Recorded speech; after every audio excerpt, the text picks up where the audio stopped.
What's up guys, Uwe here. So for this video, magkakabit tayo ng mud flaps sa Hilux. So nung nagpalit ako to larger tires, hindi na binalik yung stock na mud guards dahil sasabit yung gulong dito kapag lumiliko. And also with a negative 10 offset na mags wrapped in 285 tires, masyado nang maliit yung stock na mud guard. Kaya tumatalsik na yung dumi o putek sa body ng sasakyan. At nang dahil dyan, ako ay napabili ng Jaos na mud flaps.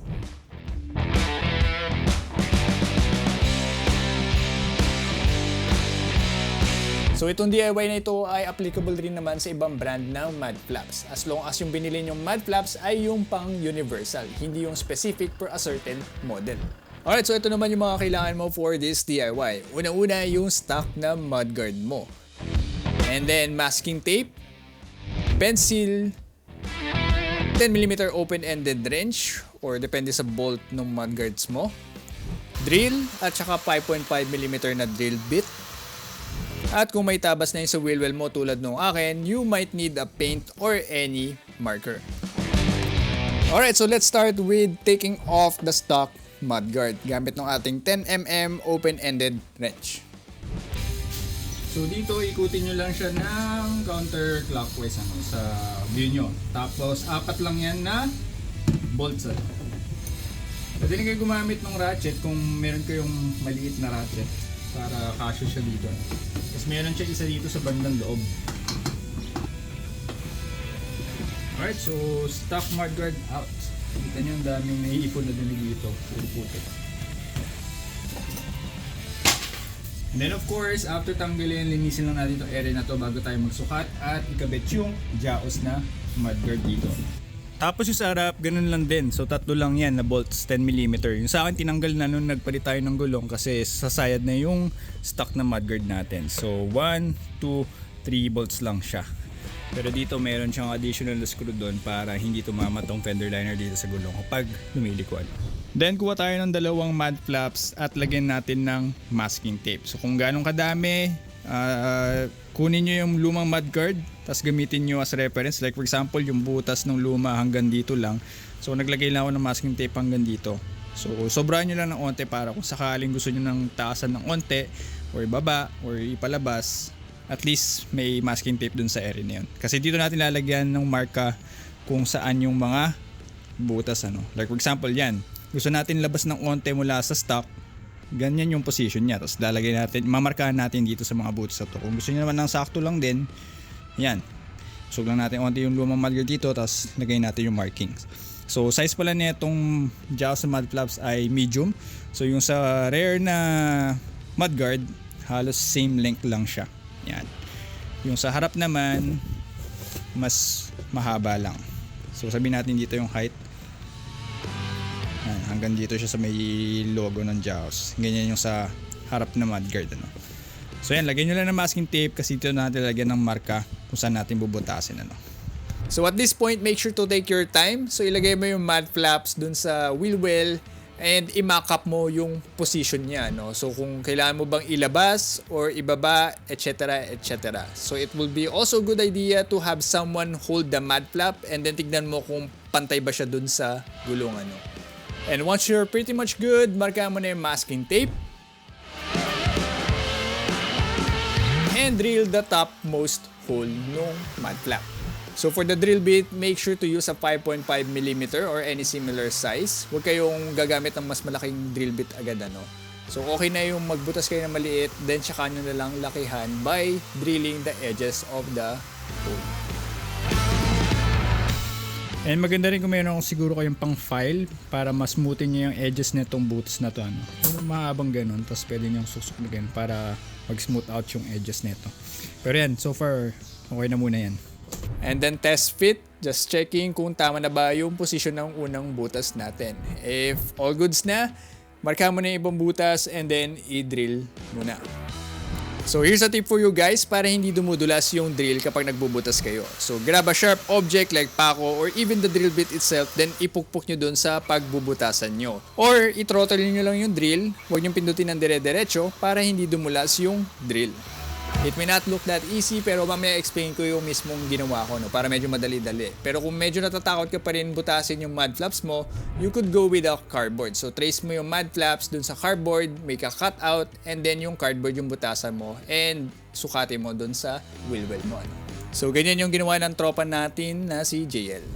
Alright, so yung sa akin, pretty much all good to go na yung mga butas na yan. No? So yung basically ginawa ko lang, nilagay ko yung lumang mudguard since same length lang naman din siya. Ang ginawa ko, sinukat ko yung gap nito mula dito sa gilid. Makikita nyo kasi ito yung sa stock. Ayan, nakita nyo sa stock, diba? So parang inestimate ko ng mga gantong kalayo siya. So ganun din yung ginawa ko dito. So mula sa gilid, syempre nilagay ko muna tong jaos doon sa fender, diba? Tapos sinukat ko. Sabi ko, gusto ko kasi sakto tong gilid na to, tong kanto na to, doon sa may fender. So dito ako nagsukat. So mga ganyan. So nilinyan ko dito. Tapos diniretso ko lang tong Hilux. So make sure na dapat parang diretso siya, hindi siya nakatabing ganyan o ganyan. Basta diretso yung Hilux. Tapos doon, mula doon, sinukat ko na yung mga butas. So mula doon sa unang butas, minarkahan ko na dito, then diniril ko ano. Tapos yun, all goods na. So ngayon, para doon sa kabilang side, kunin niyo yung isa, tapos ilagay niyo ng ganyan. So magkabilaan sila, no? Ganyan. So yung jaos, hindi sila magkatapat. Talikuran. Huwag niyong ilalagay ng ganyan. Dapat magkabilaan. So kunin mo yung isang mud flap, baliktarin mo, patong mo yung isa. Pare-pares lang naman lahat yung ano na yan, pag universal. Same korte. Kahit baliktarin mo, pares pa rin sila ng korte. No? Tapos ngayon, drill mo na ngayon yan.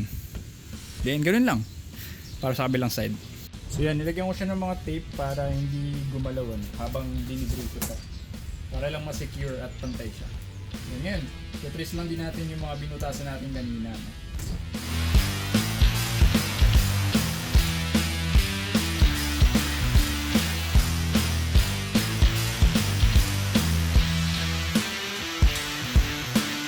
And once that's all done, kabit na natin yung mga mud flaps. Ano.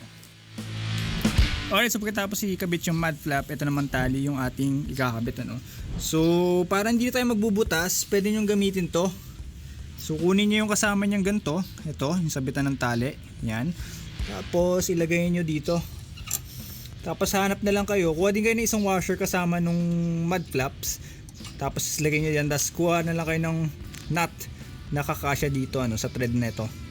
So, unfortunately, wala siyang kasamang nut na kakasya dun no, sa thread nun.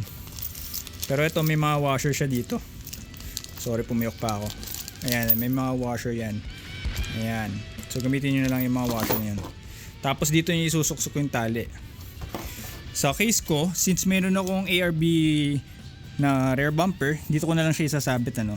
So kukunin natin tong eto, yung pang higpit. So wait lang, pakita sa inyo paano gagawin. Alright, so kung naisipan nyo doon, tapos naikabit nyo na yung sabitan, yung paghigpit naman na itong tali, ilusot nyo muna siya doon sa kinabit nyo na sabitan. No? Since sa akin, ito gagamitin ko, doon na lang siya higpitan. So para dito, lusot lang natin siya isang beses. Tapos ilusot ulit doon. Tapos babalik natin siya ulit dito. So for example, yung sabitan nyo, lusot nyo to sa sabitan nyo, tapos ibalik nyo ulit siya dito. And then sa baba para magkaroon ng tension, para hindi siya lumuwag basta-basta. Yan, ganun lang. So ito yung nasa sabitan nyo, tapos ganyan. So sa akin, lulusot ko lang tong side na to dito sa ARB na bumper. No? So habaan ko lang siya konti para may working clearance ako. Then lusot ko siya ulit dito sa kabila or sa baba. I-angulo ko lang para medyo madali. Sama naman sa manual para hindi kayo malito. Ayan, ganyan. Ganyan lang. So yun yung advantage kapag may ARB na rear bumper. Hindi mo na kailangan maglagay ng sabitan dito or magbutas anywhere sa bed mo. No? Ayan, tapos na tayo sa likod. So sa harap, same process lang. I-check mo lang na maigi yung clearance nung mud flap. Ano? Kung tatama yung front tires. So pag nakakabit mo, check mo left right, i-ano mo yung steering, tapos check mo yung clearance nung mud flap.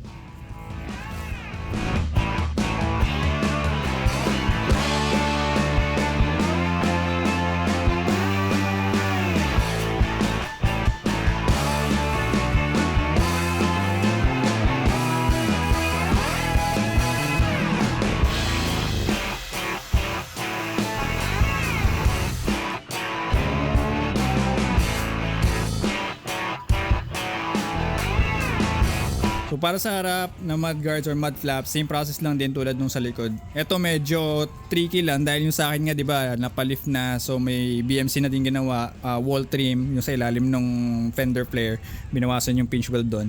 Merong isang part doon yung screw. So ito yung butas na yan. Ngayon, hindi nyo pwedeng basta-basta butasin to, 'di ba? Talikuran, ganyan. Hindi nyo basta pwedeng butasin to agad-agad. Kasi tignan nyo, sinukat ko ulit to, ito yung tapat niyan netong sa driver side. Ngayon, minarakan ko ulit yung screw na yun, ito na yung butas na yan, kaya nilagyan ko na masking tape dito. Nakita nyo medyo malayo siya. So, yung dalawa dito sa gilid, yun pwede nyong butasin directly kasi sa body naman ng sasakyan yun ito. Tsaka itong isa, kaso yung sa akin wala na yung bolt dito, hindi pala naibalik sa akin. Except lang dito, ito lang talaga yung susukatin nyo ulit sa kabilang mud flap nyo kung tama. So yung sa harap, ganun lang din ginawa ko tulad nung sa likod. So mineasure ko kung ganong kalayo o yung gap nung mismong fender flare dito sa may mudguard. Tapos in-estimate ko lang, mark dito una, butas, and then the rest, follow lang ano. So align dito, make sure na diretso yung Hilux na lettering na yan. Tapos marka dito ng ano, or marka na rekta dito sa mga butas ano, tapos drill. And then yung sa screw na yun nga, tulad nung sinabi ko kanina, malagyan nyo ng paint or anything na basta pang pamarka, dikit nyo yung mudguard doon, tapos yun yung butasan nyo kung saan dumikit doon sa masking tape ano. Yun lang. At pagkatapos butasan yung sa front passenger mud flaps, tinanggal ko na yung mga masking tape at ikinabit na para i-check kung may sabit ba to sa gulong. So all good sa front mud flaps, and bago ko makalimutan, naglagay lang din pala ako ng washer dun sa screw ano. Tapos yung tali, ganun lang din tulad nung sa ginawa ko sa likod, pero dito pwede mong gamitin tong bracket ng stepboard. Tapos sabit mo siyang ganyan. Ayan. So yan na pretty much yung ating installation ng Jaws mud flaps. And I would also like to mention na available din siya sa red na color. So yun yung kinabit ni JL sa kanyang white na Hilux Conquest. So bagay na bagay talaga yung red sa puti. Alright, so yan na yung ating Jaws mud flap. So nandito tayo ngayon sa Jungle Face. Kakatapos lang natin mag 4x4 bootcamp. Pero yun, kung susundin nyo yung paglalagyan ng stock na mudguard, tapos hindi nyo ititrim to, mas magiging mahaba yung sa harap compared dito sa likod. Mga konti lang naman, siguro parang ganyang kalaking difference or ganyan, mga inch something. Tapos ako kasi tinamad na ako, so hindi ko na tinirim to. So mataas yung chance na magkaroon ng putik dito, mag-ipon dito no. So pwede nyo gawin, trace nyo yung stock ng mudguard, tapos putulin nyo tong area na to para walang naiipon masyado dito na putik yung sa gap na yan ano. Yan. Same din dun sa harap. Ganun din gawin nyo. But yeah, yan, Jaws na mud flaps. Alright. So, nabili ko lang siya. Nagpasabay ako sa tropa ko na nasa Japan para medyo mura-mura. Pero yun, mabibili mo alam ko kaila Atoy meron din sa 4x4. Atoy 4x4, TSA, Daikoku Imports. Basta yung mga shop dyan, madami yan. Nagbebenta ng original na Jaws. Ayun, price range is talaga nasa 20 to 26,000. Isang buong set na yan, 4. So ito, medium size to Ulitin ko lang, medium size. Baka hindi ko pa nababanggit. But yeah, hopefully nakatulong yan sa pag-DIY install nyo ng Jaws mud flaps nyo. No? So guys, thanks for watching. Don't forget to like and share this video. And kung hindi ka pa nagsasubscribe, mag-subscribe ka na for more DIY videos, off-roading, car camping, detailing DIY, anything car related dito sa channel na to. No? So guys, once again, thanks for watching and see you on the next bit. Bye!